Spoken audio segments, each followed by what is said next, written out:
कर्पूर गौरम करुणावतारम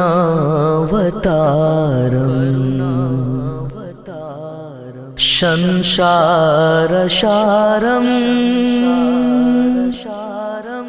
भुजगेन्द्रहारम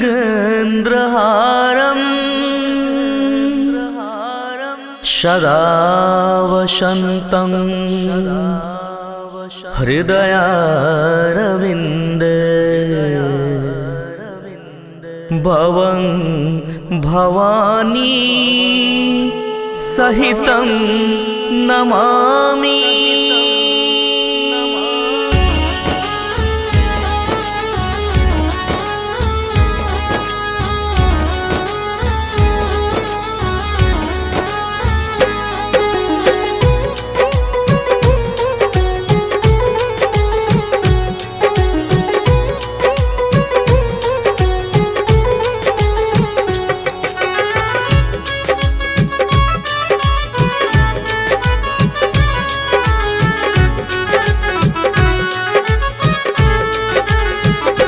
लौको कावर कमाल एलो बाबा पंचलाल।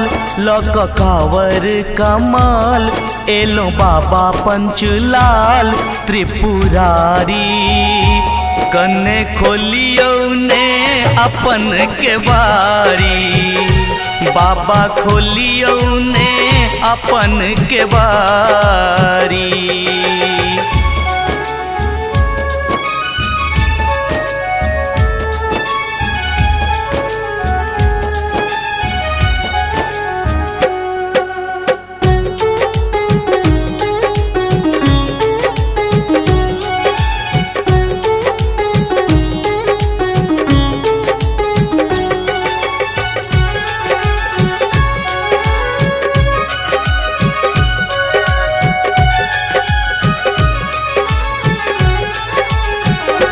बाबा अनलौ आहल गंगा जल। फूल बेल पात डाला में साजल।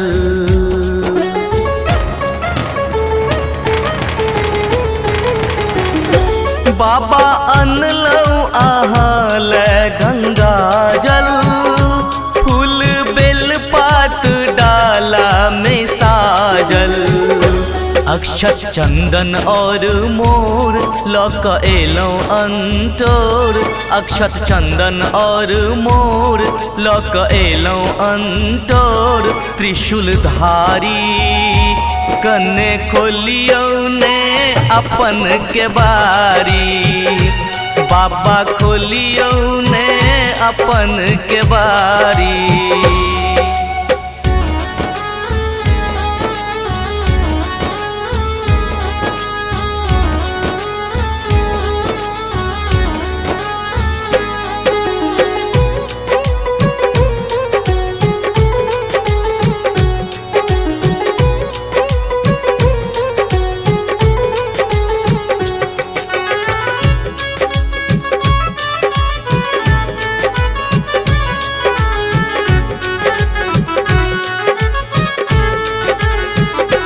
आही कहबै छी दानी दिगंबर।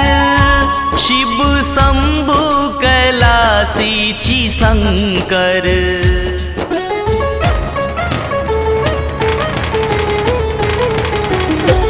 आही कहबै छी दानी दिगंबर। शिव शंभु कैलासी छी शंकर। चढ़ायब भांग धतूर करु सबहक इच्छापूर। चढ़ायब भांग धतूर करु सबहक इच्छापूर। भंडारी कन्ने खोलियो ने अपन के बारी। बाबा खोलियो ने अपन के बारी।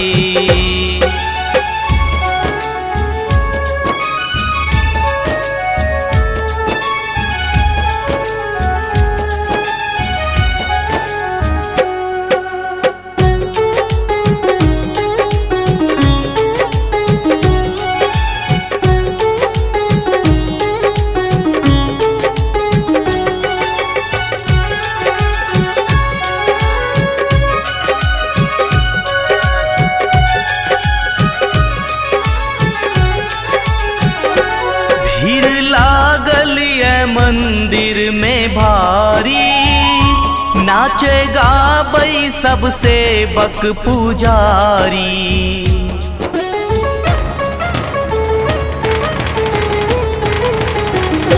भीड़ लागल ये मंदिर में भारी, नाचे गाबै सब सेवक पुजारी। प्रवीण करैया श्रृंगार, पप्पू दर्शन लेल ठार। प्रवीण करैया श्रृंगार, पप्पू दर्शन लेल ठार। डमरूधारी कने खोलियौ ने अपन के बारी, बाबा खोलियौ ने अपन के बारी। लक कांवर कमाल एलो बाबा पंचलाल, लक कांवर कमाल एलो बाबा पंचलाल। त्रिपुरारी कने खोलियौ ने अपन के बारी, बाबा खोलियौ ने अपन के बारी, बाबा खोलियौ ने अपन के बारी, बाबा खोलियौ ने अपन के